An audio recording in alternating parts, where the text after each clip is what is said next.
The gloves were pale, ivory perhaps, or cream.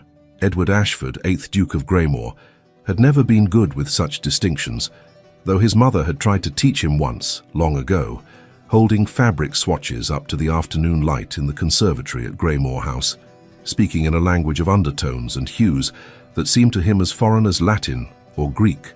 He had been 12 then, restless and uninterested, shifting from foot to foot while she held silk and satin and damask against the window, murmuring words like écru and champagne and bone. He had not understood why it mattered. Pale was pale, white was white. What difference did the name make? Now, at 34, standing in the doorway of the drawing room on a grey October afternoon, he stared at a pair of gloves lying folded on the armchair by the west window, and he realized with a peculiar hollow ache that he still did not know what color they were, only that they were hers. The room was still. The fire had burned low in the grate, reduced to glowing coals that pulsed faintly, like the last heartbeat of something dying. The servants had not yet come to clear away the tea things. 2 cups still sat on the mahogany side table near the hearth, one half empty, the other untouched, a thin skin forming on the surface of the milk. The scent of bergamot lingered in the air, faint but unmistakable, mingling with the smell of rain that drifted through the open window. The curtains stirred, a soft, indifferent movement, as though the house itself were breathing. She was gone. Edward did not need to be told. He had known the moment he stepped through the front door, his hat still damp from the drizzle outside, his coat heavy and cold against his shoulders. There was a particular quality to silence when someone was no longer there, not absent, not away for the afternoon or upstairs resting or walking in the gardens. Gone. A void that was not empty, but somehow full, full of what had been, and now was not. He had felt it before, once. The day his father died, 14 years ago. He had come home from London to find Greymoor House exactly as it always was, the same furniture, the same portraits on the walls, the same servants moving quietly through the halls, and yet utterly transformed. His father's absence had been a presence, palpable and oppressive, filling every room like smoke. This was different. This absence was quiet, gentle almost, as though she had slipped away, without disturbing anything, careful even in her leaving not to cause trouble. Edward crossed the room slowly, his boots soundless on the Persian rug his grandmother had brought back from some diplomatic voyage decades before. He did not pick up the gloves. Not yet. He only stood there, his hands clasped behind his back in the military posture his father had drilled into him from childhood, shoulders straight, spine rigid, chin level, looking down at them as though they were a letter written in a language he had never learned to read.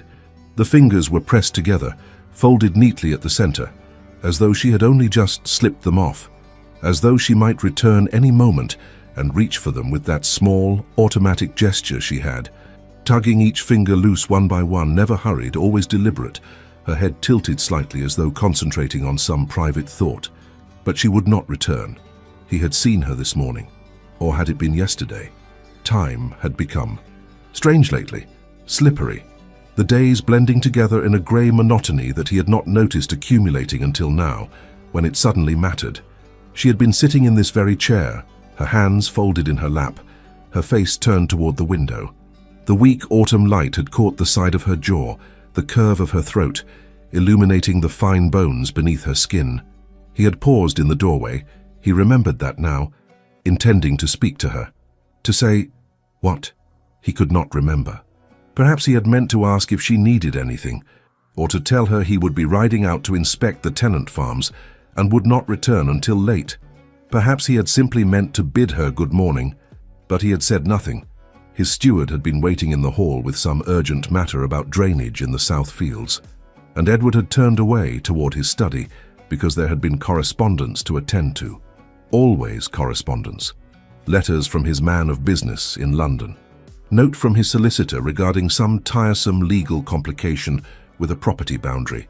An invitation to a dinner party at Haverton Manor that he had no intention of attending. Had she said something to him as he passed? Had she called his name?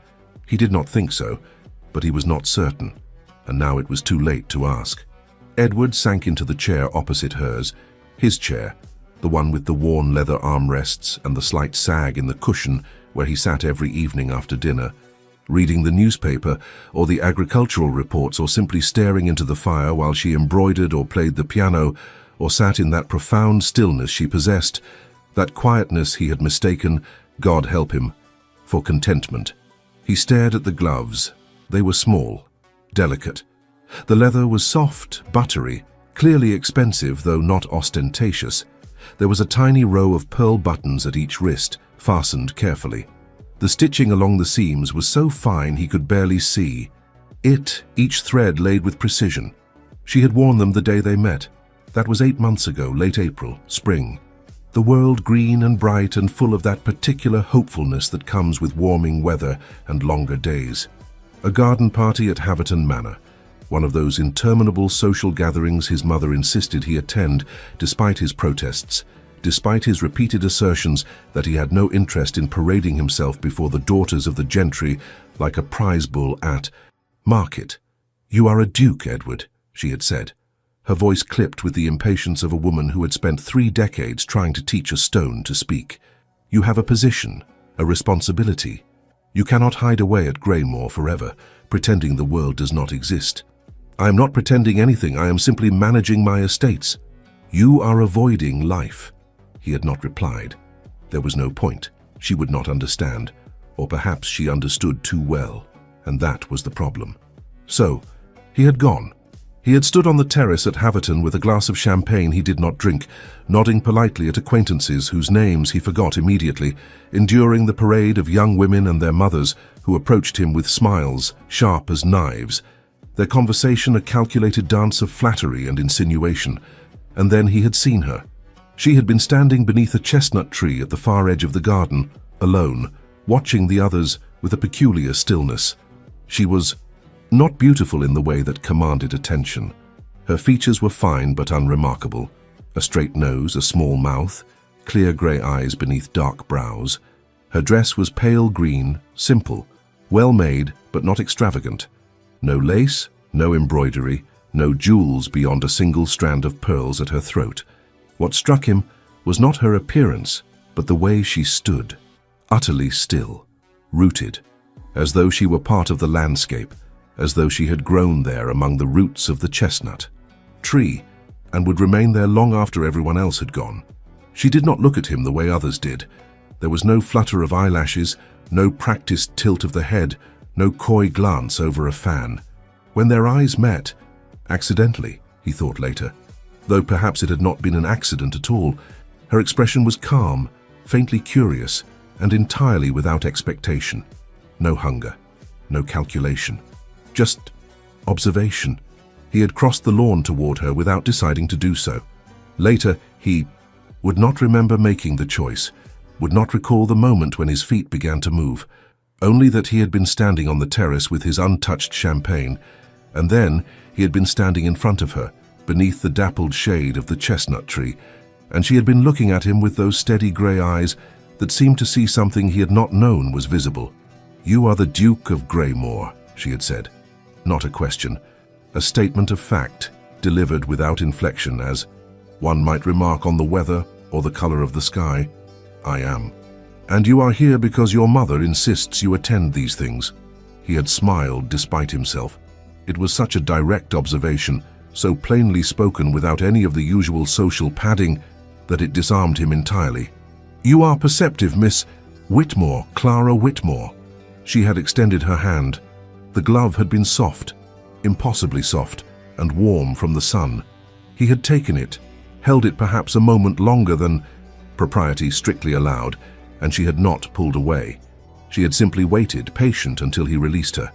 "Are you here because your mother insists?" he had asked, trying to recover his equilibrium. "No, I came because I wanted to see the gardens.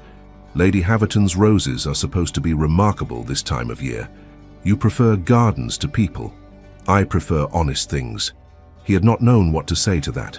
So he had said nothing.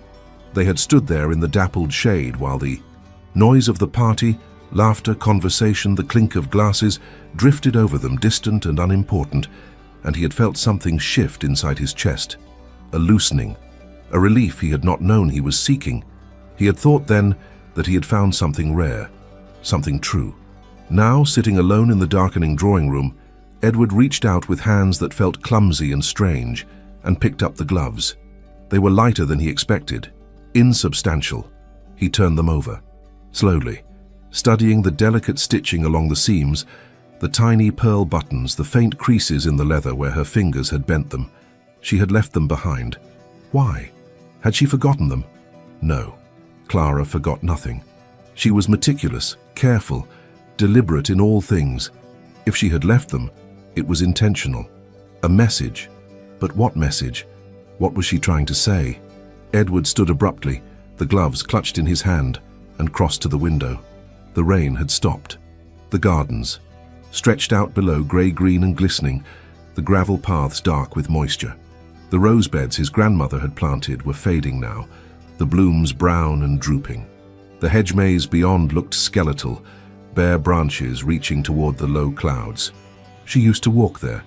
Every afternoon, unless the weather was truly foul, he would watch her sometimes from his study window on the floor above, a small figure in pale dresses, moving slowly along the paths, stopping to examine a flower or a leaf, her head bent in concentration, entirely absorbed in something he could not name.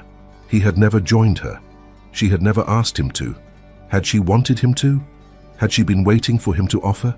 He pressed his forehead against the cool glass. His breath fogged the pane, obscuring his reflection. Had he loved her? The question rose unbidden, unwelcome, and hung in the air like smoke. He thought he had. He had believed he had. But had he? Or had he simply been relieved by her?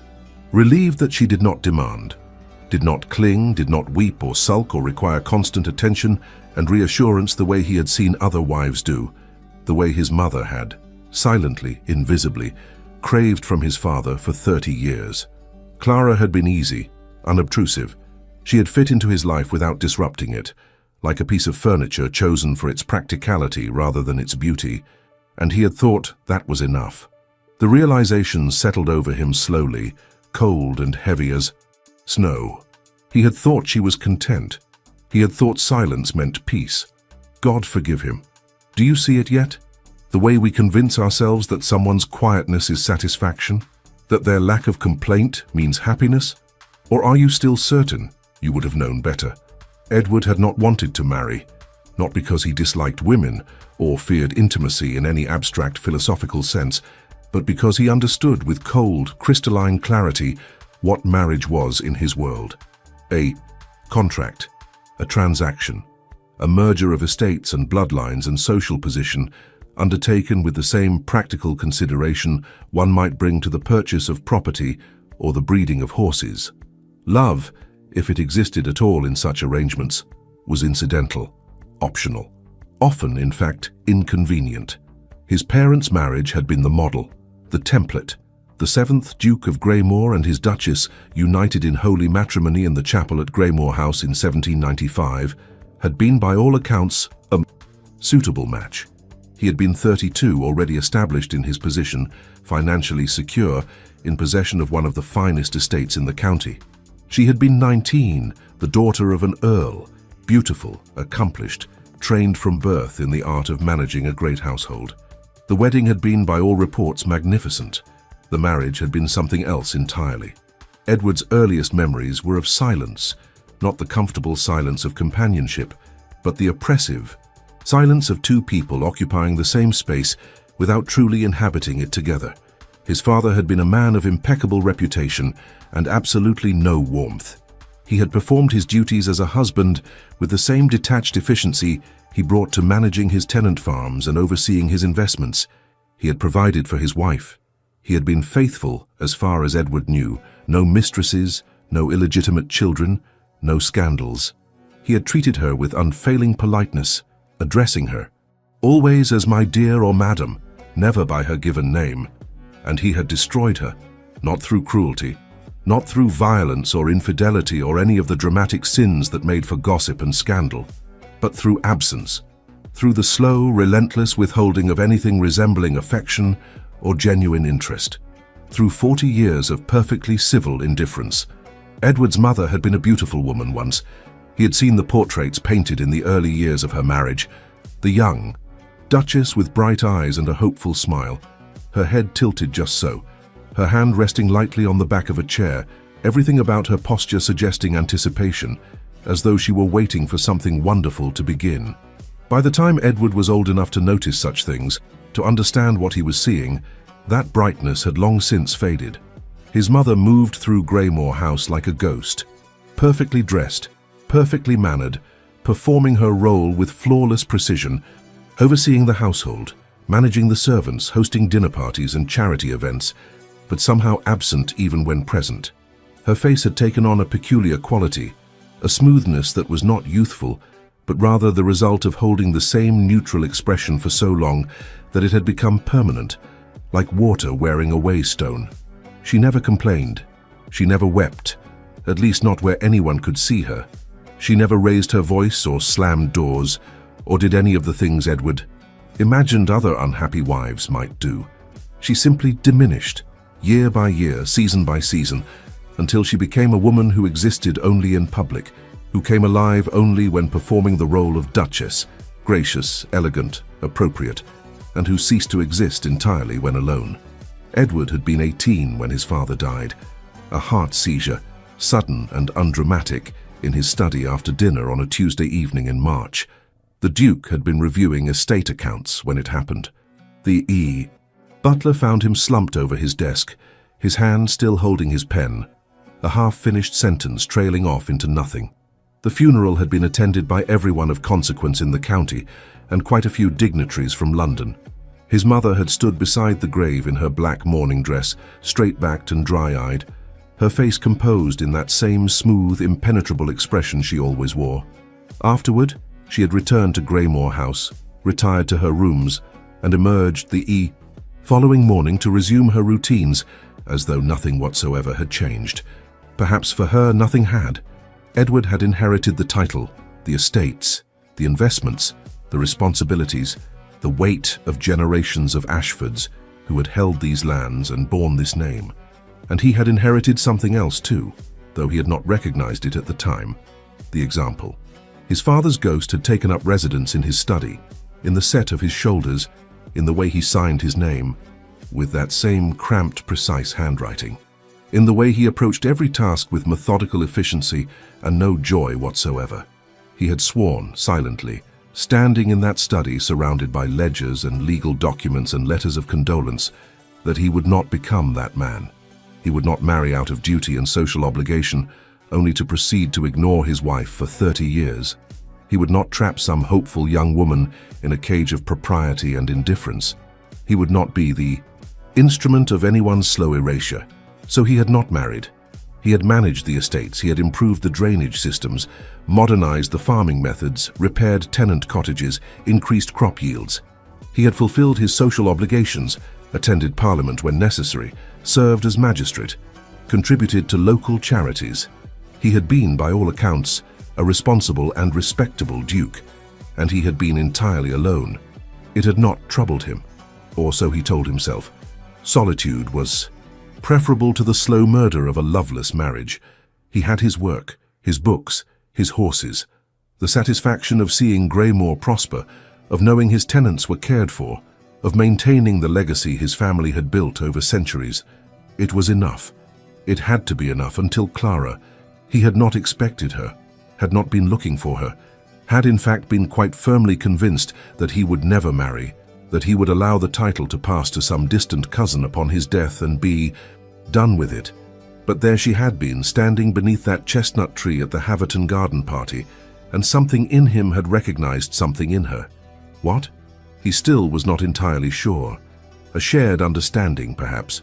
A similar temperament. The quality of someone who had also learned to be alone and had made peace with it. They had spoken for over an hour that first day, about nothing consequential. The gardens, a book she had been reading, some novel he had never heard of.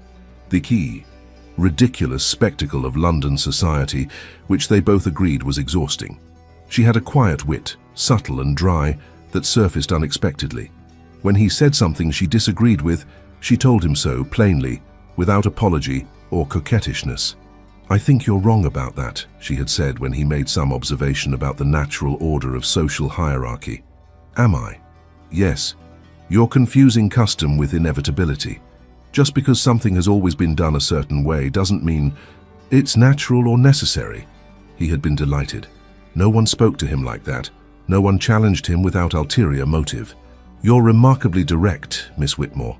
I find indirectness exhausting. Life is too short to spend it guessing what people really mean." Over the following weeks he had called on her. She lived with her aunt, a widow, in a modest but well-appointed house near Guildford. Her parents were dead, he learned, killed in a carriage accident when Clara was 19. She had no siblings, no fortune to speak of, just a small inheritance that provided her with independence but not luxury. No suitors, or at least none she mentioned. She seemed entirely self-sufficient, content in her small routines, her quiet life. When he arrived, she greeted him warmly but without the breathless excitement he had seen in other young women. When he left, she did not pout or cling. She simply smiled and said she hoped to see him again, and she always did see him again, because he kept returning. Why had he kept returning? Because he had told himself at the time she was intelligent, pleasant, undemanding. Because conversation with her was easy, effortless, free of the usual social posturing. Because she seemed to expect nothing from him beyond the courtesy he would show any acquaintance. Because she did not need him. That was what he had thought, what he had believed, that her self-sufficiency was a virtue, that her lack of demands was a blessing. Now he wondered if what he had really meant was because she would not trouble him, because she would not require anything of him beyond what he was already prepared to give. He had proposed after 3 months of regular visits. It had not been romantic. He had not planned some grand gesture. They had been walking through the gardens at Graymore. He had invited her to visit the estate, ostensibly to see the famous rose collection his grandmother had planted decades before, but really because he wanted her to see the place, to understand what she would be taking on if she agreed to marry him. They had been standing beside the fountain in the south garden, the water splashing softly behind them, the afternoon sun warm on their shoulders. She had been examining the roses, touching the petals gently, and he had turned to her and said quite simply, "Miss Whitmore, Clara, I wonder if you would consider becoming my wife." She had gone very still. For a long moment, she did not look at him. She kept her eyes on the roses, her hand hovering near a pale pink bloom. Then she had turned, and her expression had been unreadable, calm, almost neutral. "May I ask why you wish to marry me?" The question had surprised him. Most women would have said yes immediately, or at least pretended to need time to consider for propriety's sake. But Clara had asked why, as though it were a business proposition that required clear terms. He had answered honestly. That was something he prided himself on, his honesty. "Because I believe we would suit each other well. We share similar temperaments, similar interests. I do not expect passion or grand romantic gestures. I expect companionship, mutual respect, a partnership based on regard and compatibility, not love. I think love, as it is commonly described in novels and poetry, is a dangerous fiction, a temporary madness that leads people to make foolish decisions. I offer you something more reliable than that. Stability, security, kindness, respect. And you believe I offer you the same." "I do. I see." She had been silent then, turning back to the roses. He had watched her profile, the slight furrow between her brows, the way her lips pressed together as she considered. He had waited. He was good at waiting. Patient. That was one of his virtues. Finally, she had spoken. "I accept your proposal, Your Grace, on one condition." "Which is?" She had looked at him then, directly, and her grey eyes had been very clear, very serious. "That you do not lie to me, ever. If you find our marriage unsatisfactory, if you grow tired of me, if you wish to pursue other arrangements, as men of your position often do, I ask only that you tell me. I will not reproach you. I will not make difficulties, but I will not be made a fool. I will not live in ignorance while everyone around me knows the truth. Promise me that, and I will marry you." It had been such a strange condition, so plainly spoken, so devoid of sentiment or romance. But he had agreed. "I promise. I will never lie to you, Clara." And he had kept that promise. He had never lied to her, but he had come to understand too late that there were many ways to betray someone without ever speaking a single falsehood. They had married 6 weeks later in September, in the small chapel at Graymore. No grand London wedding, no 300 guests, no spectacle. Just family and a handful of close friends. Clara had worn a simple gown of ivory silk. He had worn his father's ring. His mother had attended, stiff and formal in her usual way.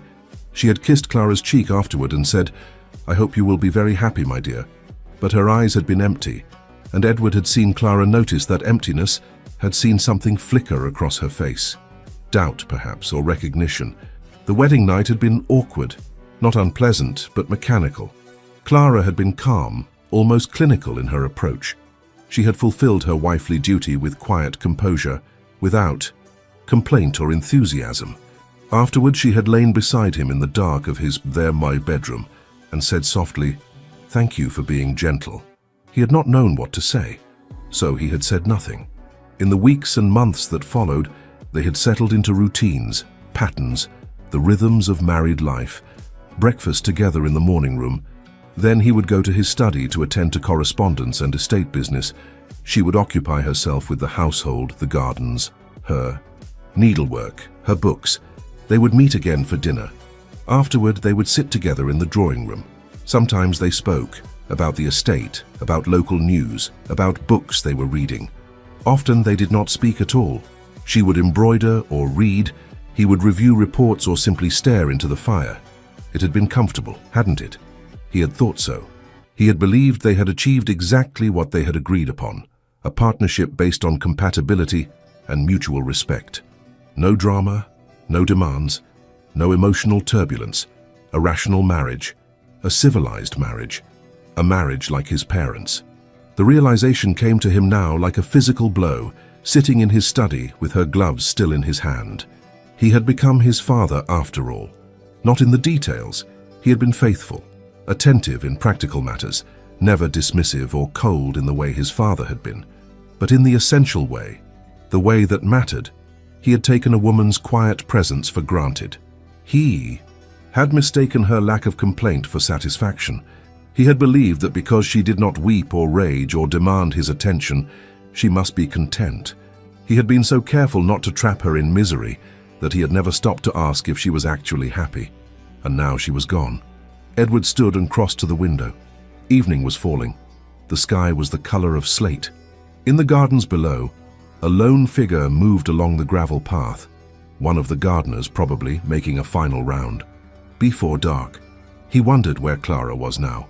What she was doing, if she was warm, if she was safe, if she was relieved to be away from him. The thought was unbearable. But it might also be true. This story is a work of fiction, created for emotional reflection and storytelling. Any resemblance to real persons or events is purely coincidental. Tell me, can you live beside someone every day and still know nothing about what they feel? Edward thought he knew. He was wrong. How many of us make the same mistake? There was a dinner 3 weeks ago that Edward kept returning to. The memory surfaced now, unbidden, as he sat alone in the study late into the night, Clara's gloves on the desk before him like evidence of a crime he had not known he was committing. It rose out of the general blur of recent weeks, weeks that had, he now realized, been marked by a growing distance he had not noticed at the time, or had noticed and dismissed as temporary, or had perhaps willfully ignored because acknowledging it would have required him to do something, and he had not known what. They had hosted a dinner party, not a large one, 10 guests, 12, including themselves, mostly neighboring gentry, the Havisham family from Blackwood Park, Colonel and Mrs. Pemberton, the vicar and his unmarried sister, young Mr. Crowley, who had just inherited his father's estate and was making the rounds of introductions, and Edward's cousin, James, who had been passing through the county on his way to London and had stopped at Graymore for a few days. His mother had arranged it. She still involved herself in the social calendar at Graymore, though she spent most of her time at the Dower House now. She had sent a note insisting it was necessary to maintain proper connections with the neighbors, particularly the Havishams, who were people of consequence and whose good opinion mattered. Clara had not objected when Edward mentioned it. She never objected to anything. "A dinner party on Friday," he had said at breakfast one morning. "My mother has arranged it. The Havishams, the Pembertons, a few others, nothing too elaborate." "Of course," Clara had said. She had been buttering toast, her movements precise and unhurried. "Shall I coordinate with Mrs. Henderson about the menu?" "If you would." "How many guests?" 10, 12 with us. I'll speak to her this afternoon." And that had been the extent of the conversation. Simple, practical, exactly the sort of easy, undemanding exchange that had characterized their entire marriage. He should have noticed something then, should have heard what was absent from her response. No questions about who was coming, no excitement or anxiety about hosting, no opinions about the guest list or the menu, just quiet acceptance. But he had noticed nothing. He had finished his breakfast, thanked her, and gone to his study. The evening of the dinner, Clara had descended the stairs at precisely 7 o'clock. Edward had been in the entrance hall, adjusting his cufflinks when he looked up and saw her. She had been wearing a gown of deep blue silk, not new. He thought he had seen it before, though he could not remember when, but it suited her. The color brought something out in her eyes, a depth he had not noticed in some time, or perhaps had seen and failed to really look at. Her hair was arranged simply, pinned up with what he thought might be a silver comb.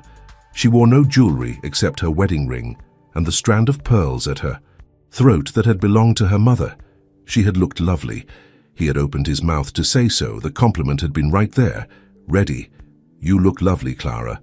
But at that moment, the door had opened, and James had come bounding in from outside, rain-spotted and cheerful, full of apologies for being late and stories about the appalling state of the roads. Edward had turned to greet him, and the moment had passed. Later, he would return to that moment obsessively, would replay it in his mind, wondering, if he had spoken then, if he had simply said, "You look lovely," would it have made a difference? Would it have been enough? Probably not. One compliment could not repair months, years perhaps, of accumulated small absences. But it might have been something, a small light in the darkness, a sign that he still saw her. But he had not spoken. He had greeted James, and then the other guests had begun to arrive, and Clara had slipped into her role as hostess with her usual quiet competence. The dinner itself had been tedious. Edward remembered very little of it now, though he must have participated in the conversation. The usual topics, the state of the roads, the weather, the harvest, local gossip. Mrs. Havisham had held forth at length about her daughter's upcoming wedding. Colonel Pemberton had bored everyone with stories from his military service. The vicar's sister had asked after Clara's needlework projects, with the particular intensity of someone who had no occupation or interests of her own. Clara had sat at the opposite end of the table, as was proper for a duchess. She had smiled when spoken to. She had nodded politely at the appropriate moments. She had made small comments here and there, gracious, appropriate, forgettable. She had eaten almost nothing. Edward had noticed that vaguely, but had thought little of it. Clara ate sparingly anyway. She always had. She was not one of those women who complained of her appetite or made a show of picking at her food. She simply ate small portions and left the rest. But looking back now, he realized she had not eaten at all. She had moved food around her plate with her fork, creating the illusion of eating, but he could not recall seeing her actually bring anything to her mouth. No one else had seemed to notice, or if they had not commented. After dinner, when the ladies withdrew and the men remained for port and cigars, James had leaned close to Edward and said, in a voice pitched low beneath the general conversation, "Your Duchess is a handsome woman, Edward. Quite striking, actually, though she doesn't make much of herself." "Thank you," Edward had said, though the compliment felt strangely hollow. "She's very quiet, though, isn't she? I confess I can barely get 2 words out of her. Is she shy? Or simply unwell?" "Neither. She is simply reserved by nature." "Reserved?" James had chuckled, swirling his port. "Is that what we're calling it? She seems rather remote, if you don't mind my saying so. Distant, as though she's not entirely present." "She is perfectly well," Edward had said, more sharply than he had intended. "She simply does not feel the need to dominate every conversation, unlike some people." James had raised his hands in mock surrender. "Peace, cousin. I meant no offense. I only wondered if perhaps marriage to you was not quite what she had expected. And what do you imagine she expected? I don't know. More, perhaps? Edward had not responded to that. He had poured himself another glass of port and steered the conversation forcibly toward politics. But the comment had lodged itself somewhere in his mind. More, perhaps. What was more? What could James possibly mean? Edward provided for Clara, protected her, treated her with respect, never raised his voice, never imposed on her, never made unreasonable demands. What more could reasonably be expected? Later, much later, when the guests had finally gone home and the house had settled into silence, Edward had found Clara in the drawing room. She had still been wearing the blue gown, though she had removed her pearls. She had been standing by the window, looking out at the dark gardens, her arms wrapped around herself as though cold, though the fire was still burning in the grate. "That went well, I think," Edward had said, coming to stand a few feet behind her. She had not turned. "Did it?" "I believe so." The Havishams seemed pleased, and James was in good form, as usual. "Yes." "Are you tired?" "You should rest." "Yes, I should." But she had not moved. She had stood there, her reflection faint in the glass, her face unreadable. Edward had felt briefly that he should stay, that there was something she wanted to say, or something he should say, though he could not imagine what. The feeling had been vague, formless, like trying to grasp smoke. But he had been tired himself, and there was correspondence he still needed to review before morning, and the moment had not seemed urgent. It had seemed like all the other moments, quiet, unremarkable, part of the general texture of their days. So he had said goodnight and left her there, standing alone by the window. It was only now, weeks later, that he realized. She had been waiting for him to ask, "Are you all right?" 3 words. So simple, so obvious, but he had not said them, and she had not volunteered the answer. The following morning, Clara had already eaten breakfast by the time Edward came. Down, the housekeeper mentioned that Mrs. Ashford— Edward still flinched inwardly at hearing Clara called that, as though the title belonged to someone else— had gone for a walk shortly after dawn. "In this weather," Edward had said, glancing out the window at the persistent drizzle. "Yes, Your Grace, she took her cloak and umbrella." "When did she return?" "Not yet, Your Grace. That was nearly 3 hours ago." Edward had felt a flicker of concern then. 3 hours was a long walk, especially in the rain. But he had said nothing. Clara was a grown woman. She could walk as long as she liked. He had gone to his study and immersed himself in work, tenant agreements that needed reviewing, letters about drainage improvements, a dispute between 2 farmers over a boundary line that required his mediation. He had not heard Clara return. He had not seen her for the rest of that day. Now, sitting in the dark study with the rain starting again outside, Edward pulled open one of the desk drawers and found what he was looking for: the household log where he sometimes made notes about estate matters, social engagements, reminders to himself. He paged back through the weeks. There, in his own handwriting, Sept 15, dinner party, Havishams, Pembertons, etc. And beneath it, added later in a different ink, as though the thought had come to him afterward, C seemed very quiet. Must remember to ask if unwell. He stared at those words. Must remember to ask. He had written that, had recognized that something was wrong, and then had forgotten, or had not forgotten exactly, but had never followed through. The reminder had remained in the log, unacted upon, while the days passed and Clara grew quieter and quieter, until finally she was silent altogether, and then she was gone. Edward closed the log and pushed it away from him. His hands were shaking slightly. He pressed them flat against the desk to still them. There was a knock at the door. Edward looked up, hope flaring absurdly in his chest. But of course it was not Clara. It was Peterson, the butler. "Your Grace, forgive the intrusion. I thought you should know that Mrs. Henderson has been asking about Her Grace's plans. The staff are uncertain about how to proceed with certain household matters." Edward stared at him. "Her Grace has left, Peterson." "Yes, Your Grace. We had surmised as much." "Will she be returning?" "No." Peterson's face remained perfectly neutral, but Edward saw something flicker in his eyes. Sympathy, perhaps, or pity. "I see. Shall I inform the staff?" "Yes, thank you, Peterson." The butler bowed and withdrew, closing the door softly behind him. Edward was alone again. He thought of the dinner party, of Clara in her blue gown, standing by the window, waiting for him to see her, really see her.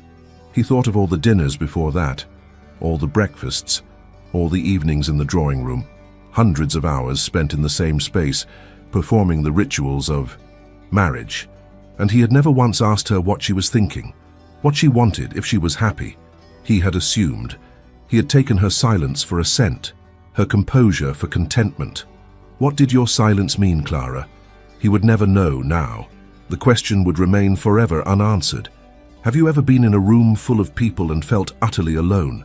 Have you ever stood beside someone you love and felt the unbridgeable distance between you? Clara knew that feeling. She lived it every day. And Edward never noticed. Edward did not sleep that night. He remained in the study until the fire burned to ash and the room grew cold, and the first grey light of dawn began to seep through the windows. The gloves sat on his desk where he had placed them hours before, pale and accusatory. At some point near morning he rose stiffly from his chair, his back aching, his eyes burning, and went upstairs. He had not entered Clara's room since she had left. He realized that now. He had avoided it, unconsciously perhaps, as though entering would make her absence more real, more permanent. But there were things that needed to be done. Her belongings would have to be sorted. Decisions would have to be made about what to keep, what to send to her wherever she had gone, what to dispose of, though the thought of disposing of anything that had belonged to her made him feel slightly ill. He stood outside her door for a long moment, his hand on the handle, gathering himself. Then he opened it and stepped inside. The room was exactly as she had left it. The bed was made, the coverlet smooth and unwrinkled. The wardrobe doors were closed. The curtains were drawn back, allowing weak morning light to illuminate the space. Everything was neat, orderly, impersonal almost, as though she had already been erasing herself before she left. Had she stayed here the last night, or had she already been gone by then? Edward realized he did not know. He had not seen her that evening. He had assumed she had retired early, as she sometimes did. He had been in his study, working late on some matter he could no longer remember. He had not thought to check on her. Why would he? She was a grown woman. She did not need to be checked on like a child. Except perhaps she had. Perhaps she had needed someone to notice, to care. He crossed to the wardrobe and opened it. Her dresses hung there, neat and evenly spaced. Not many. Clara had never been particularly interested in fashion or accumulating. Possessions. Perhaps a dozen gowns in muted colors. Grey, dark green, pale lavender, the blue silk she had worn to the dinner party. Several day dresses. A riding habit that, as far as he knew, she had never worn. He touched one of the sleeves. The fabric was soft, cool. It smelled faintly of lavender sachets. Which dresses had she taken with her? He tried to remember what she usually wore, tried to identify what might be missing, but realized with a sinking feeling that he could not. He had seen her every day for 8 months and could not recall specifically what she wore. Had he ever really looked at her? Or had he only ever seen the position she occupied? The Duchess, the wife, the woman who managed his household and sat across from him at meals and existed in the peripheral vision of his life. Edward closed the wardrobe and moved to the small writing desk that sat by the window. It was a delicate piece, mahogany with brass fittings, that Clara had brought with her from her aunt's house when she married, one of the few personal items she had insisted on keeping. The surface was bare except for an inkwell and a small stack of writing paper. He opened the single drawer. Inside were a few letters, correspondence with her aunt, mostly, about mundane matters. A list in Clara's neat handwriting of household tasks. Speak to Mrs. Henderson about the linen closet. Order more candles.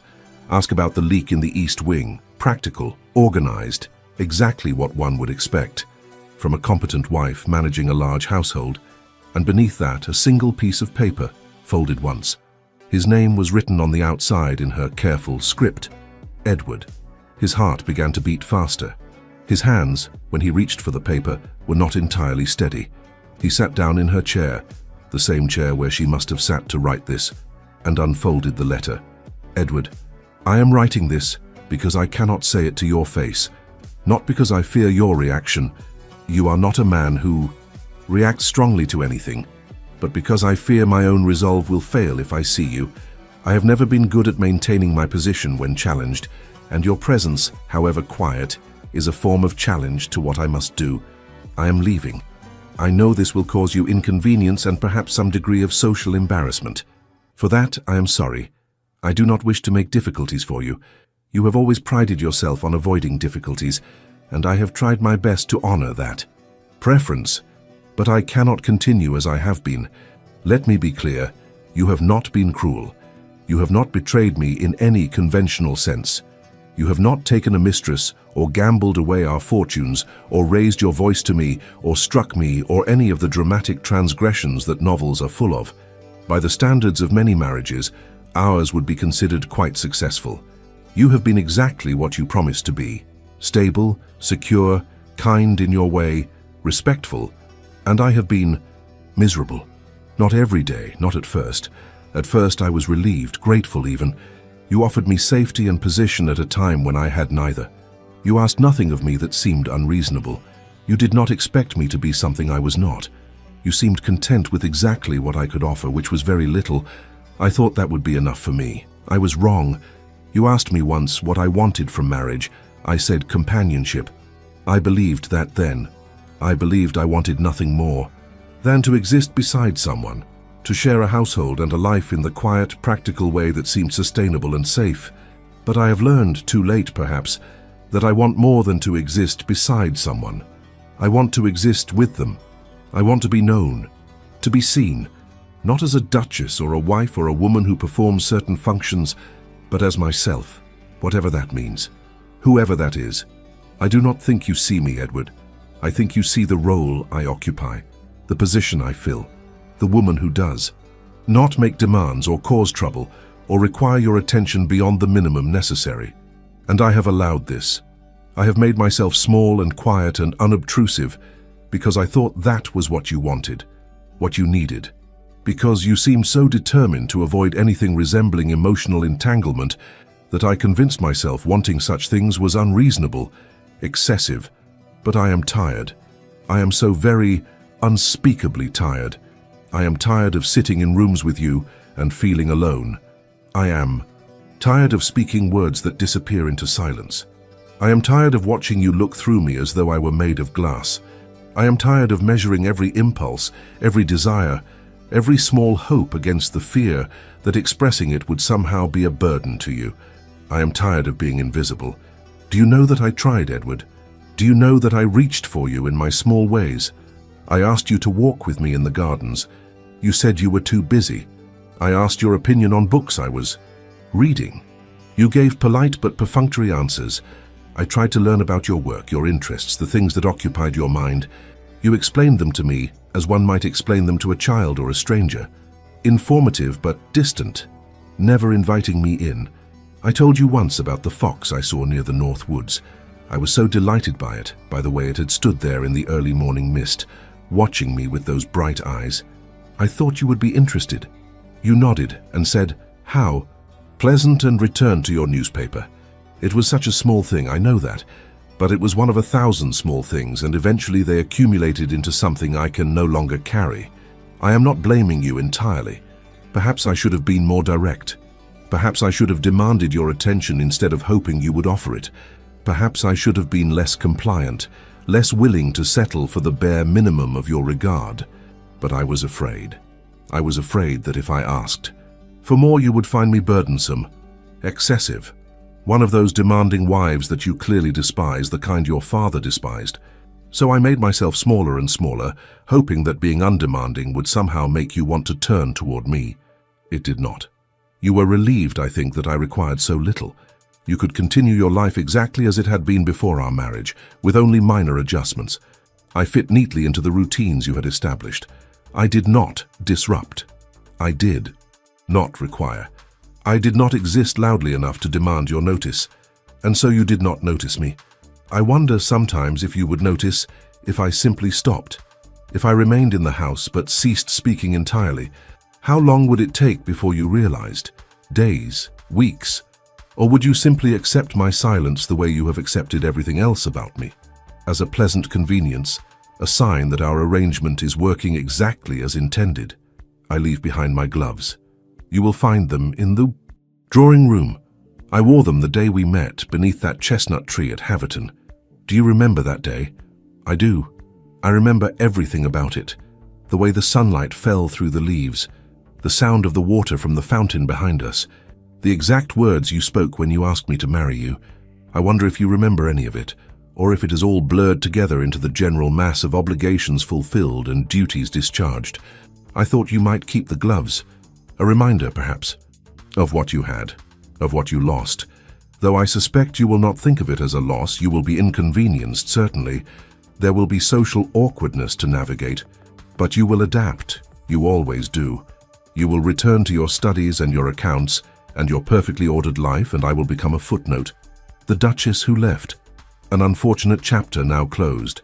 I wish you well, Edward. I mean that sincerely. You are a good man in many ways. You are honorable and responsible and committed to your duties. You will be a good duke. You would have been a good father, I think, if we had been blessed with children. But you are not capable of being the husband I need. Not because you lack the capacity entirely, but because you cannot see the need. You have lived so long in your carefully constructed world of propriety and emotional distance that you have forgotten, or perhaps never learned, how to reach across that distance toward another person. And I cannot teach you. God knows I tried. Please do not come looking for me. I have made arrangements. I have somewhere to go, people who will care for me. I will be safe, and I will be, for the first time in a very long while, myself, whoever that is. I am looking forward to finding out. I release you from any obligation toward me. I expect nothing from you, not money, not concern, not regret. I do not want to be your burden or your guilt. I want simply to be gone, and to have that be enough. If you ever think of me, I hope you will think kindly. I hope you will remember that I tried to be what you needed, and I hope you will understand that sometimes trying is not enough. Goodbye, Edward. Clara. Edward read the letter 3 times, then a 4th. He read it until the words began to blur, until his eyes burned, until he could recite entire passages from memory.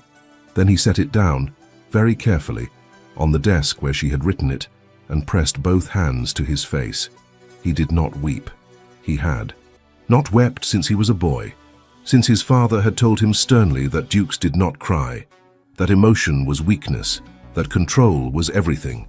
But something inside him broke anyway, quietly, completely, irreparably. He saw it now, all of it. The years of his parents' marriage, his mother fading slowly into nothing, his father's complete obliviousness, or perhaps his complete indifference. Edward still did not know which was worse, and he saw himself doing exactly the same thing, becoming exactly the man he had sworn never to be. Clara had tried to reach him. She had said so in the letter.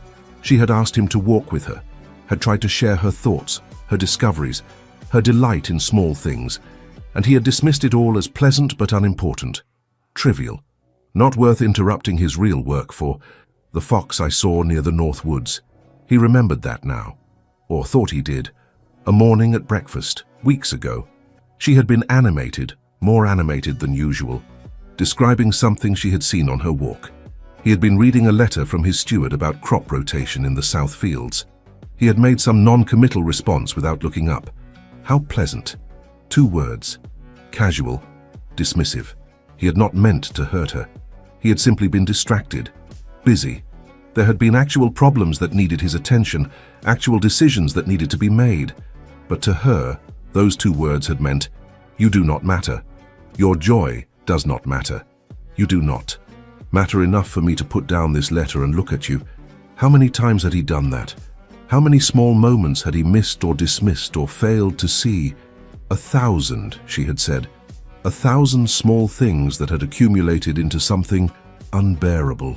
Edward stood abruptly, the chair scraping back. He crossed to the window and looked out at the gardens. Dawn had fully broken now. The rain had stopped. Everything looked clean and new, washed by the storm. He thought of Clara standing here at this window, looking out at these same gardens. What had she seen? What had she felt? Invisible, she had said. She had felt invisible. He had made her invisible. Not through cruelty, through absence, through the systematic, relentless withholding of attention, of interest, of genuine engagement, through treating her as a pleasant fixture of his life, rather than a person with her own inner world, her own needs, her own capacity for pain. Would you have seen it coming? Would you have noticed the woman beside you slowly disappearing? Or would you have been too busy with important things, too focused on duty and responsibility and maintaining perfect control, to see the most important thing slipping away? Edward turned from the window. The letter lay on the desk, Clara's careful handwriting marching across the page in neat, even lines. He could go after her. He could try to find her. He could... What? Apologize? Promise to change? Beg her to give him another chance? She had asked him not to. She had been clear, please do not come looking for me. And she was right. What could he possibly say that would matter now? How could he promise to be different when he had proven, over and over, across 8 months of marriage, that this was who he was? He had not lied to her. He had been exactly what he promised to be, stable, secure, respectful, kind in his limited way. And it had not been enough. It had been a slow death instead of a quick one. That was all. Edward sank back into the chair and picked up the letter one more time. His eyes fell on a passage near the end. You have lived so long in your carefully constructed world of propriety and emotional distance that you have forgotten, or perhaps never learned, how to reach across that distance toward another person. She was right, he did not know how. His father had never taught him, had never shown him, had modeled only duty and control and the careful suppression of anything resembling vulnerability or need. And Edward had learned that lesson well, too well. He folded the letter carefully and placed it in his breast pocket, over his heart. Then he stood, left Clara's room, and closed the door behind him. Some lessons come too late to use. Some understanding arrives only after the door has already closed. Edward knows this now. Do you? The weeks that followed Clara's departure were strange. Edward moved through them in a fog, performing his duties mechanically, speaking when spoken to, making decisions about tenant disputes and drainage problems and crop rotations with the same methodical efficiency he had always brought to such matters. But he was not present. Not really. Part of him remained in that room upstairs, reading and rereading Clara's letter, trying to understand how he had failed so completely, without ever realizing he was failing at all. He did not search for her. She had asked him not to, and he respected that wish, even as it tore at him. Even as he woke in the night, sometimes with a desperate need to know, was she safe? Was she warm? Was she happy? Had leaving him brought her the freedom she sought, or only a different kind of loneliness? He imagined her in various scenarios: a cottage by the sea, living quietly with her aunt or some sympathetic friend; a small town where no one knew her name or title. Perhaps she had gone abroad, to Italy or France, places she had mentioned once or twice wanting to see. Wherever she was, he hoped she was well. He hoped she was painting or gardening or simply sitting in sunlight without the weight of his indifference pressing down on her shoulders. The gloves remained on his desk. He could not bring himself to move them.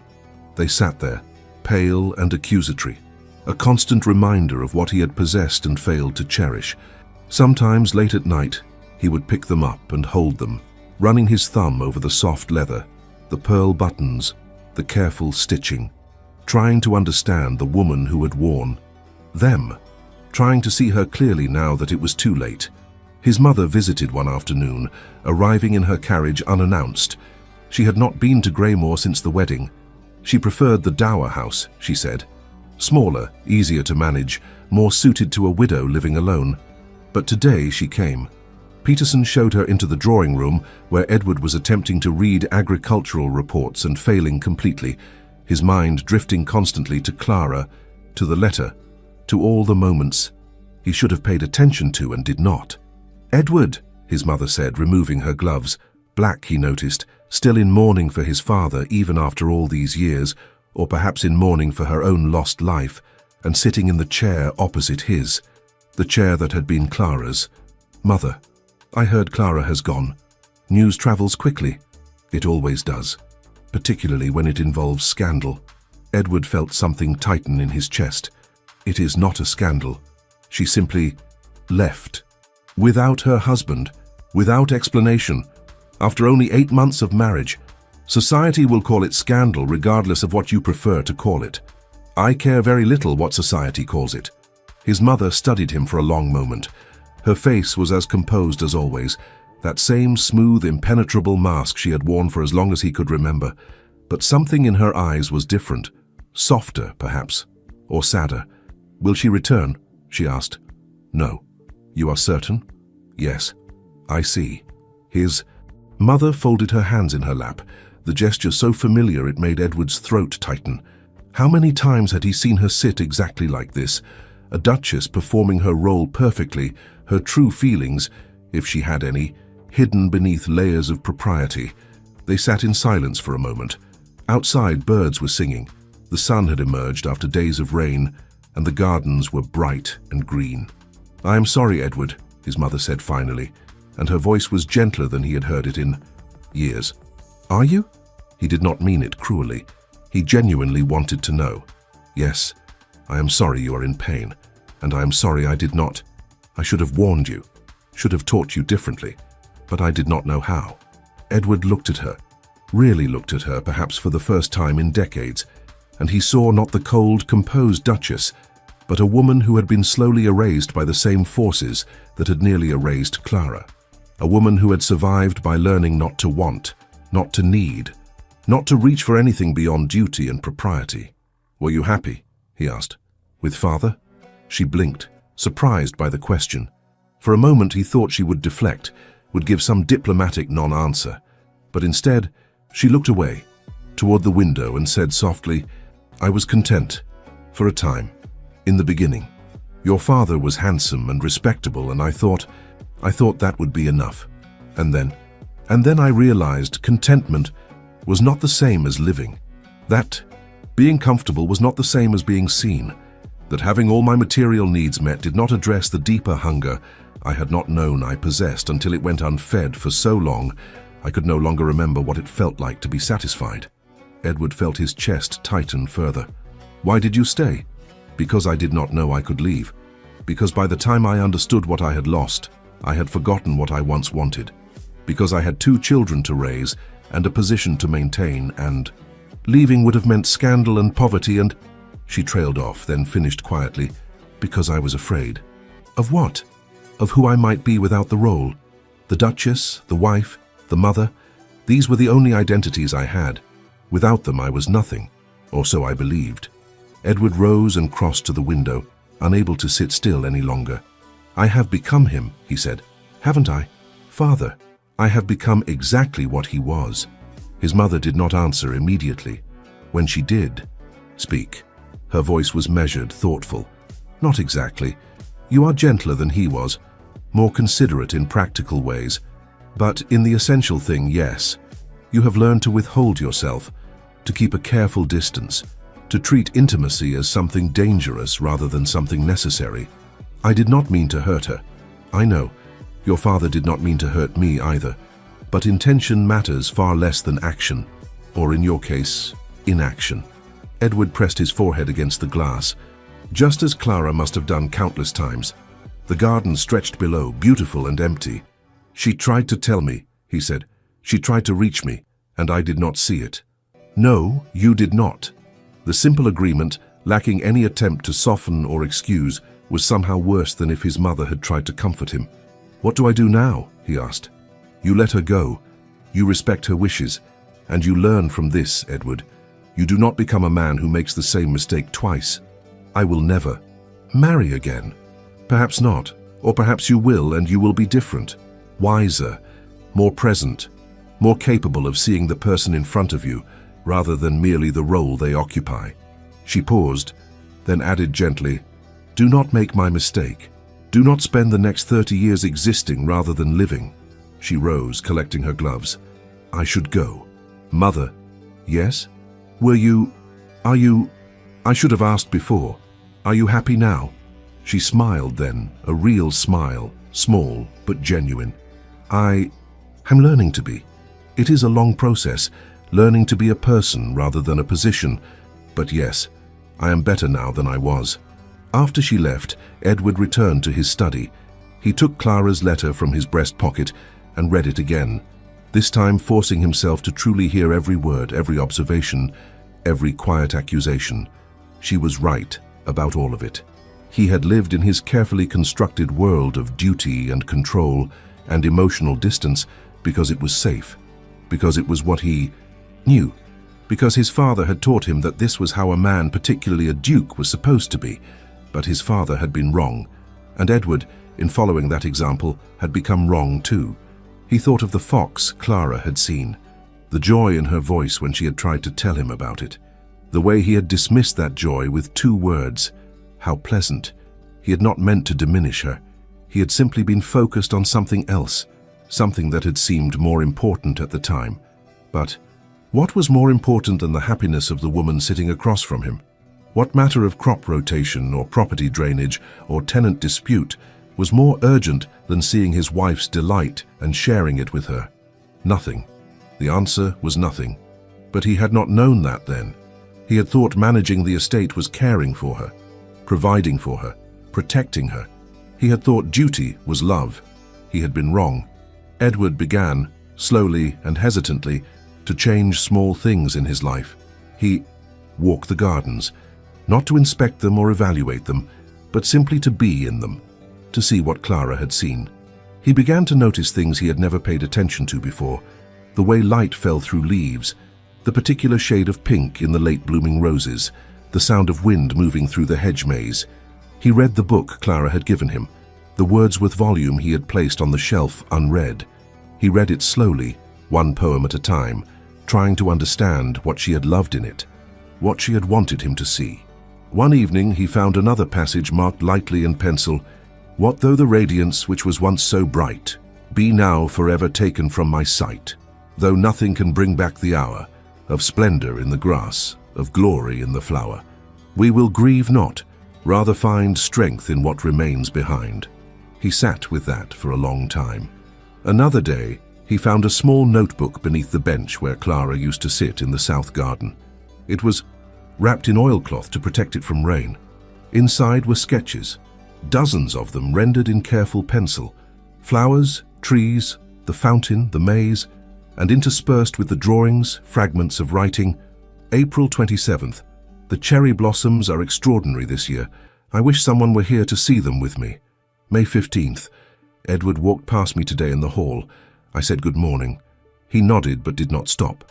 I wonder if he saw me at all, or only the space I occupied. June 3rd.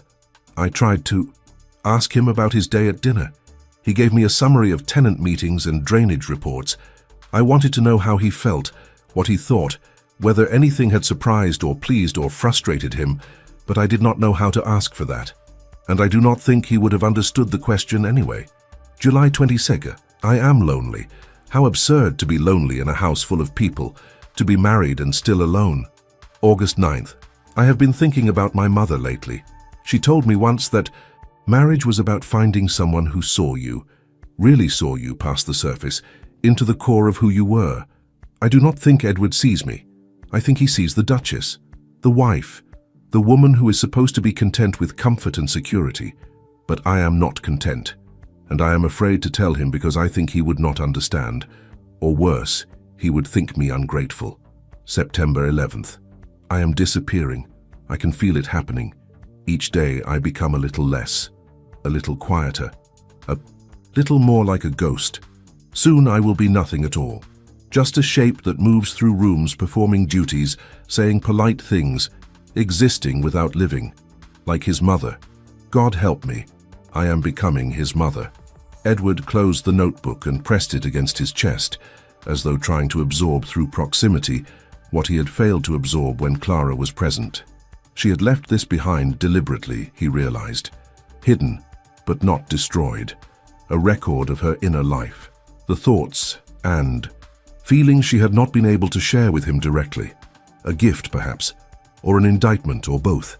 He carried the notebook back to his study and placed it on his desk beside the gloves. Evidence of a life he had shared space with, but never truly entered. He understood now. But understanding had come too late. This is how people disappear. Not all at once, but slowly. One unheard word at a time. One dismissed joy at a time. One moment of not being seen at a time. Until there is nothing left to see. Clara understood this. Now Edward does too. 6 months passed.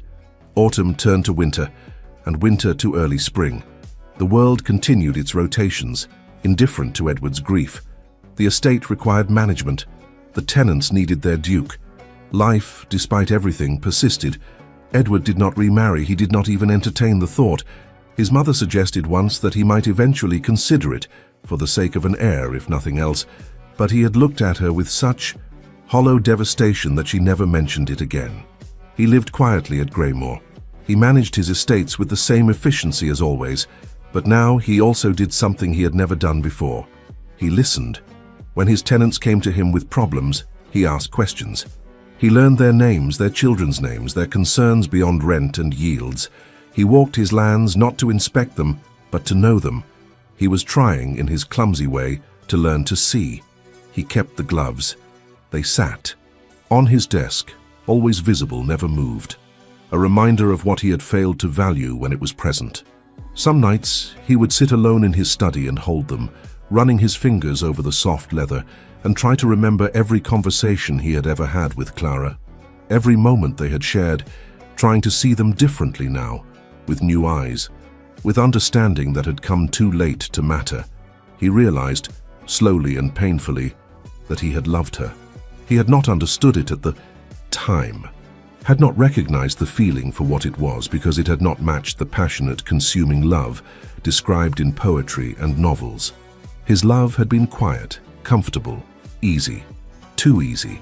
He had loved her the way one might love a pleasant view from a window, beautiful, appreciated in an abstract way but not engaged with, not really seen, taken for granted, because it was always there and always would be, until it wasn't. He thought of her constantly, wondered where she was, how she was, living, whether she had found what she was looking for. He hoped she was painting again. She had mentioned once, early in their marriage, that she used to paint watercolors, but had given it up for lack of time and space. He hoped she had both now. He hoped she was surrounded by people who saw her, who listened when she spoke, who noticed when she was delighted by something small and beautiful, and who delighted with her rather than dismissing it as trivial. He hoped most of all that she was happy, and he hoped she never thought of him, because thinking of him could only bring pain, and she had suffered enough of that already. He received no communication from her, no letters, no messages through intermediaries. She had severed the connection completely and cleanly, like a surgeon removing something diseased. He did not blame her. One afternoon in March, nearly 7 months after Clara had left, a letter arrived. Edward was in his study when Peterson brought it in on a silver tray, his expression carefully neutral in the way that suggested the butler knew this letter was significant. The envelope was cream-colored, thick paper, expensive, but not ostentatious. There was no return address. The handwriting was unfamiliar, not Clara's careful script but someone else's, looser and more decorative. Edward's hands shook slightly as he opened it. Inside was a brief note, written by someone who signed herself only as a friend. The message was simple. Your Grace, I write at the request of someone who wishes you to know she is well and safe. She has found a small community of people who welcome her, and she is beginning to remember what it feels like to exist fully rather than partially. She is painting again. She has established a small garden. She is, I think, discovering who she is when she is not performing a role. She asked me to thank you for letting her go. She says it was the kindest thing you could have done, the only thing that could have been done, and she bears you no ill will. She wanted you to know this so you would not carry unnecessary guilt. She understands that you did not mean to hurt her, and she hopes you will learn from what happened rather than being destroyed by it. That is all she wished me to convey. She asks that you do not attempt to respond to this letter or to discover her location. She needs distance to continue healing, and she trusts you will respect that need as you have respected her wish not to be pursued. I wish you well. Your Grace. A friend tucked inside the letter was something else. A single pressed flower. A wild rose, pale pink, carefully preserved between two pieces of tissue paper. Edward held it with trembling fingers. The same flower Clara had placed in his Wordsworth book months ago. Or perhaps a sister to that flower picked from the same hedgerow. A message. I remember, and I am grateful you let me go. He sat for a long time, holding the flower, reading and rereading the brief note. She was well. She was safe. She was discovering herself. The relief was overwhelming, but beneath it was a grief so profound it took his breath away. She was happy, finally, genuinely happy, and it had nothing to do with him, everything to do with his absence. He placed the flower carefully in the Wordsworth book, next to the one Clara had left before. 2 roses, a beginning and an ending. Then he sat down and wrote a response, knowing it would never be sent, knowing no one would ever read it, but needing to. Write it anyway. Clara, I understand now. Too late, but I understand. You were right about everything. I did not see you. I saw the role you occupied, the function you performed, the convenient, undemanding presence you represented. I took your silence for contentment and your compliance for happiness. I mistook your gradual disappearance for tranquility. I have read your letter 100 times. I have read your notebook. I have walked the gardens you loved and tried to see them as you did. I have finally understood what you were asking for, what you needed, what I failed to give. You wanted to be known, to be seen as yourself, not as a duchess or wife, but as Clara, a person with thoughts and feelings and delights and sorrows that mattered, that deserved attention, that were worth interrupting crop reports and tenant meetings for. You were right that I did not know how to give that. My father never taught me. He modeled only distance and control, and I, fool that I am, thought that was strength. Thought that was how a man, particularly a duke, was supposed to be. I was wrong. I have learned this too late to offer it to you, but perhaps not too late to become different for myself, to learn to see the world and the people in it as more than roles and functions, to pay attention, to care not just about outcomes but about the human beings affected by those outcomes. You have given me an unexpected gift in leaving. You have shown me what I was becoming. You have saved me from spending the next 40 years the way my father did, a ghost haunting his own life, managing everything and experiencing nothing. I'm grateful. I am sorry. I hope you are painting beautiful things. I hope your garden flourishes. I hope you are surrounded by people who delight in you, who notice when you are happy and care enough to ask when you are not. I hope you never think of me except perhaps occasionally, with the mild sadness one feels for someone who had potential but wasted it. I will not try to find you. I respect your need for distance, but please know that I will keep your gloves on my desk for the rest of my life, and every time I see them, I will remember what I failed to cherish, and I will try to be better. Not for you. It is too late for that, but for myself, and for anyone else who might in the future trust me enough to try to be seen by me. Thank you for trying. Thank you for reaching for me even when I did not reach back. Thank you for leaving when staying would have destroyed you. I hope you find everything you are looking for. He folded the letter and placed it in a drawer with Clara's letter and the notebook. Private documents, a record of failure and understanding. Then he stood and walked to the window. Spring was beginning. The gardens were coming alive again, crocuses pushing through the soil, buds forming on the rose bushes, birds returning from wherever they had spent the winter. Everything renewing itself. Everything except what he had lost. The drawing room remained largely as it had been. Clara's chair sat by the window, empty. Edward never sat in it.